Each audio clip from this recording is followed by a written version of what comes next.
Hello all, welcome back to another new video of Learn with Bhavna. Now we're starting question 10 which is on Sufism. अब ये question ऐसे भी आ सकता है, Sufism as a branch of Islam, right इस तरीके से आप को किसी भी तरीके से क्वेश्चन आ जाए, अगर उसके अंदर सूफिज्म टर्म है या वो क्वेश्चन डायरेक्टली या इनडायरेक्टली सूफिज्म के बारे में बोल रहा है तो आपको आंसर यही लिखना है. Okay, I am mentioning this again and again because questions की लैंग्वेज चेंज होकर आपके बारे क्वेश्चन देखे जा रहे हैं डजंट मीन कि आप आंसर भी चेंज होंगे. अगर क्वेश्चन की लैंग्वेज चेंज है तो आंसर सेम ही रहेगा no matter what the question is saying. Okay, now जब हम बात करते हैं सूफिज्म की तो talking in a very short sense तो सूफिज्म बात करता है सेल्फ लव, और सेल्फ लव से कैसे हम गॉड से कनेक्ट कर सकते हैं, तो वो सूफिज्म के अंदर है. तो starting with the answer, first आपका पैरा रहेगा ऑलवेज इंट्रोडक्शन. तो सूफिज्म एक मिस्टिकल ब्रांच है इस्लाम की जो बात कर रहा है inner spiritual connection with the divine. Okay, इसमें कोई रिजिड फॉर्मेलिटीज नहीं या फिर ऐसे रिचुअल्स नहीं है जो सूफिज्म के अंदर प्रैक्टिसेस करने हो. ये फोकस करता है लव के ऊपर, डिवोशन के ऊपर, सेल्फ को प्यूरिफाई करने के ऊपर, तभी गॉड से क्लोजनेस एक बन सकती है. सोशोलॉजिकली हमें सूफिज्म क्यों स्टडी करना चाहिए, बिकॉज अगर हम सोशोलॉजिकली सूफिज्म देखते हैं तो हम ये अंडरस्टैंड कर सकते हैं कि कैसे सूफिज्म के थ्रू सोशल हार्मनी आती है, कल्चरल सिंथेसिस देखने को मिलते हैं और एक स्पिरिचुअल एक्सप्रेशन देखने को मिल रहा है in different societies. Okay, spiritual expression क्या होता है, अपने आप को कैसे स्पिरिचुअली एक्सप्रेस कर रहे हैं, शोकेस कर रहे हैं, तो वो हमें सूफिज्म के थ्रू जानने को या देखने को मिल रहा है. Now core principle of Sufism क्या है, फर्स्ट आ जाता है स्पिरिचुअल यूनिटी. तो सूफिज्म बात कर रहा है यूनिटी ऑफ एग्जिस्टेंस, वदहत अल वजूद, राइट. इसको आप अंडरलाइन कर सकते हैं एग्जाम में, वेरी इंपॉर्टेंट. तो यूनिटी ऑफ एग्जिस्टेंस मतलब कि अगर हम हमारा जो जीने का मकसद है या फिर जो हम यहाँ पे है प्लैनेट पे वो यूनिटी में ही है, जहाँ पे जितनी भी क्रिएशन है भगवान की, वो बात कर रहे हैं कि उसके अंदर यूनिटी होनी चाहिए एवरी पर्सन के बीच में, ताकि एक इंक्लूसिव वर्ल्ड बन सके. और जितनी भी रिजिड बाउंड्रीज है, कास्ट क्लास क्रीड, ये सब हट के, ये सब हटा के एवरीबडी इज वन, और सबके अंदर एक कनेक्शन, सबके अंदर एक यूनिटी होनी चाहिए. ये कोर प्रिंसिपल्स हैं सूफिज्म के. ओके, ना सेकंड आ जाता है लव एंड डिवोशन. तो सेंट्रल आइडिया जो सूफिज्म का है वो है डिवाइन लव, जो कि पोइट्री के थ्रू, म्यूजिक कव्वाली के थ्रू, डांस के थ्रू शोकेस किया जाता है, जिसके थ्रू वो जो भी मेलेविक ऑर्डर है या भगवान है वो उसको एक तरीके से एक्सप्रेस करते हैं अपना लव और इम्प्रेस करते हैं उस लव के थ्रू, चाहे वो पोइट्री हो, म्यूजिक हो या फिर डांस हो. थर्ड आ जाता है सेल्फ प्योरिफिकेशन. तो सोफिया एम्फसाइज कर रहा है कि जो आपके अंदर ईगो है, जो आप मटीरियलिस्टिक वर्ल्ड से, मटीरियल से इतना ज़्यादा अटैच्ड हो, वो उसको नफ्स बोला है. वो सब बुरा है. नफ्स क्या होता है, जो बुराइयाँ हो गई, ईगो हो गई, मटीरियल डिज़ायर्स हो गई, उनसे अपने आप को छुटकारा पाना, तभी इंसान प्योरीफाई हो सकता है. उसकी सोल तभी प्योरीफाई होगी जब वो अपना ईगो ख़त्म कर देगा और जो उसकी मटेरियल डिज़ायर्स हैं उससे हट जाएगा, तभी वो गॉड से क्लोज हो सकता है, तभी वो एनलाइटमेंट अचीव कर सकता है. अब हिस्टोरिकल और सोशल रोल क्या है सूफिज्म के, फर्स्ट आ जाता है स्प्रेड ऑफ इस्लाम. अब जितने भी सूफी सेंट्स थे उन्होंने एक इम्पॉर्टेंट रोल प्ले किया था इस्लाम को all over the world, south Asia, Africa, south east Asia में पहुंचाने का, उसको फेमस करने का. उनका एम्फोसिस था लव के ऊपर, टॉलरेंस के ऊपर, जिसने इस्लाम को अपीलिंग बना दिया, इस्लाम को और भी ज़्यादा पॉपुलर एंड एक तरीके से एक्सेप्टेड बना दिया with in diverse population. For instance जब हम बात करते हैं ख्वाजा मोइनुद्दीन चिश्ती की इंडिया में, उन्होंने स्पिरिचुअल इक्वालिटी की बात की थी और सोशल सर्विस की बात की थी, जिसने इस्लाम को एक लव रिलेशनशिप इस्लाम के साथ लोगों के अंदर डाल दिया. आप इनका नाम भी अंडरलाइन करेंगे एग्जाम में. ओके। सेकंड आ जाता है कल्चरल सिंथेसिस। अब जितनी भी सूफी प्रैक्टिसेस हैं वो एसिमिलेटेड होते हैं लोकल ट्रेडिशंस की, जहाँ पे कल्चरल में ब्लेंड दिखता है, वो जितनी भी लोकल ट्रेडिशंस हैं उनके साथ अपने आप को ब्लेंड कर लेता है सूफिज्म, या Sufism as a culture religion. For example जब हम इंडिया में बात करते हैं तो सूफिज्म ने भक्ति ट्रेडिशन के एलिमेंट को ऑब्जॉर्व कर लिया, जिससे एक शेयर्ड स्पिरिचुअल ईथोस देखने को मिलती है। तो ये कल्चरल सिंथेसिस सूफिज्म के अंदर देखने को मिलता है।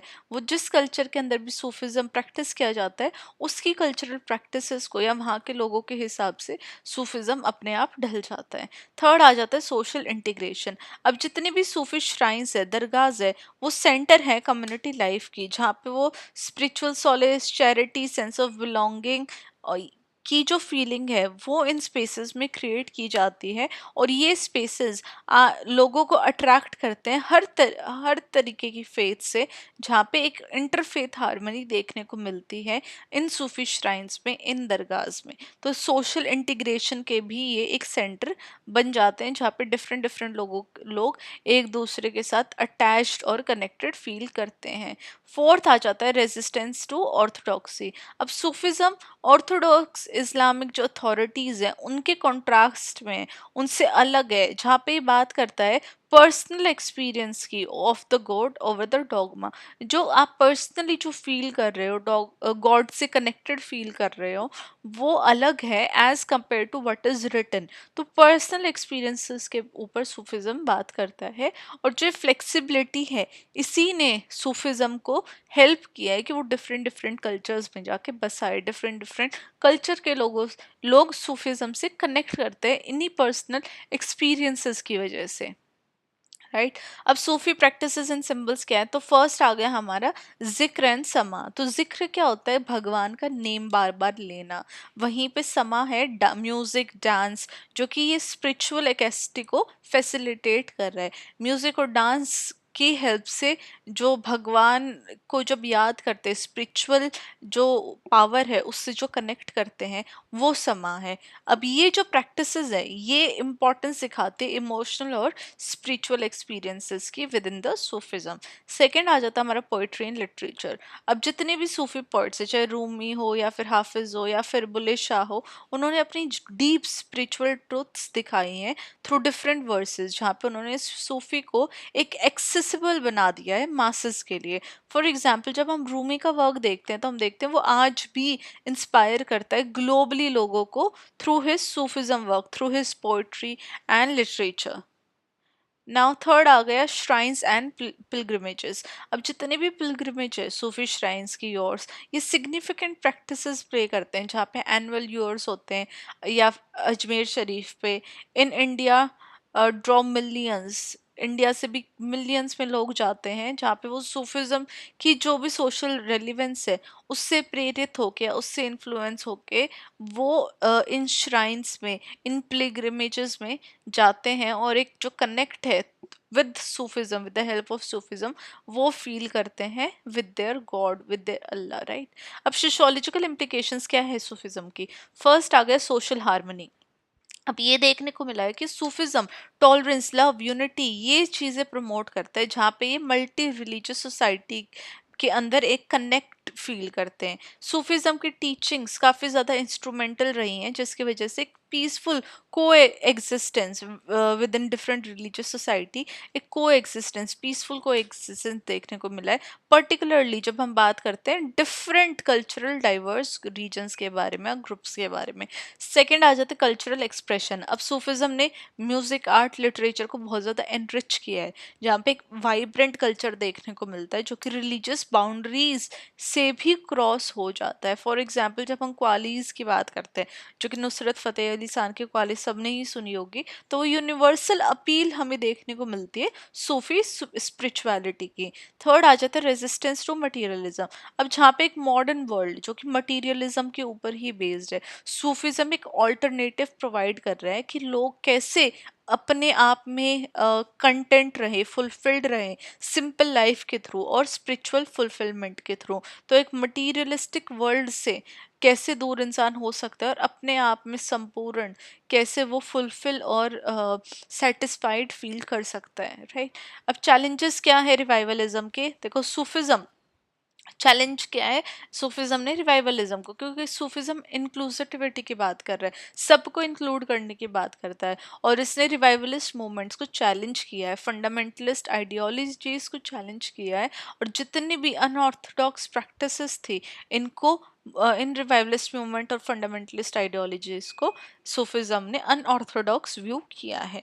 अब कंटेम्प्रेरी टुडे टाइम में सूफिज्म की क्या रेलिवेंस है, जब हम बात करते हैं सूफिज्म की तो आज के टाइम पे सूफिज्म बहुत ज़्यादा रेलिवेंट है। सूफिज्म के थ्रू काफ़ी ज़्यादा लोग स्पिरिचुअली कनेक्टेड होते हैं, अपने कल्चर से इंटीग्रेट करते हैं, और एक ऐसा वर्ल्ड जो डेली चेंज हो रहा है जिसमें कॉन्फ्लिक्ट्स आ रहे हैं, रिलीजियस मटीरियलिस्टिक परसूट्स हैं, तो सूफिज्म एक डिफरेंट पाथवे लेके आ रहा है जहाँ पे इनर पीस लोग गेन कर रहे हैं, सोशल हार्मनी आ रही है। चिश्ती ऑर्डर साउथ एशिया के अंदर एक ऐसे मूवमेंट है जहाँ पे मॉडर्न अडेप्टेशन देखने को मिलती है सूफी पोइट्री की और म्यूजिक की ग्लोबली, जो कि सूफिज्म की अडेप्टेबिलिटी और इंड्योरिंग अपील के बारे में बात करते हैं। लास्ट में कंक्लूजन, आपको हर आंसर के बाद अपनी कंक्लूजन प्रोवाइड करनी है। मैंने ऊपर हेडिंग डाल के अंडरलाइन करके कंक्लूजन मेंशन किया। कंक्लूजन में मैंने लिखा है जब हम सूफिज्म डे के बारे में बात करते हैं तो ये कैसे मिस्टिकल और इंक्लूसिव अप्रोच है इस्लाम के अंदर, जो ब्रिज का काम कर रही है स्पिरिचुअल और सोशल रिलाम्स में। ये एम्फोसाइज कर रहा है लव के ऊपर, टॉलरेंस के ऊपर, सेल्फ रियलाइजेशन के ऊपर, और इसने सोसाइटी को कल्चरली और स्पिरिचुअली शेप किया है, जहाँ पे एक important subject of sociological study आज के टाइम पे सूफिज्म बन गया है। एक ऐसा डाइवर्स और पोलराइज्ड वर्ल्ड है आज के टाइम पे जहाँ पे सूफिज्म यूनिटी और transcendence continues to inspire individuals and communities. तो सूफिज्म आज के टाइम पे भी इतना जो डाइवर्स वर्ल्ड है उसमें भी यूनिटी की बात करता है और आज भी लोगों को इंस्पायर करता है to be unite, to be one. तो ये हमारा आंसर था सूफिज्म के ऊपर। लॉन्ग फॉर्म शॉर्ट फॉर्म कैसे भी आ सकता है, आप अपने हिसाब से आंसर को फ्रेम कर सकते हैं। अगर शॉर्ट फॉर्म में आएगा देन यू हैव कंटेंट, अगर लॉन्ग फॉर्मेट में भी आ रहा है then you have enough content, right. तो ये हमारा आंसर था। एक्सप्लेनेशन मैंने काफ़ी सिंपल रखी है, मैंने वर्ड्स भी काफ़ी इजी डाले आंसर में, ताकि आप भी अगर गो थ्रू कर रहे हैं वीडियो को दो बारी तीन बारी तो आप इजीली रिमेंबर कर सकते हैं। So this was our question 10 on Sufism. I hope you like the answer. अगर आपको आंसर पसंद आई है, एक्सप्लेनेशन अच्छी लगी है, तो काइंडली चैनल को सब्सक्राइब कर दीजिए, लाइक और कमेंट कर दीजिए, ताकि मैं भी मोटिवेट हूँ to give you more and better content. So this was it for today's video. I hope you liked the answer and आपको समझ में आया। Please do like share and subscribe my channel. I see you very soon with question 11. Till then, study well, study hard, and all the very best for your exams.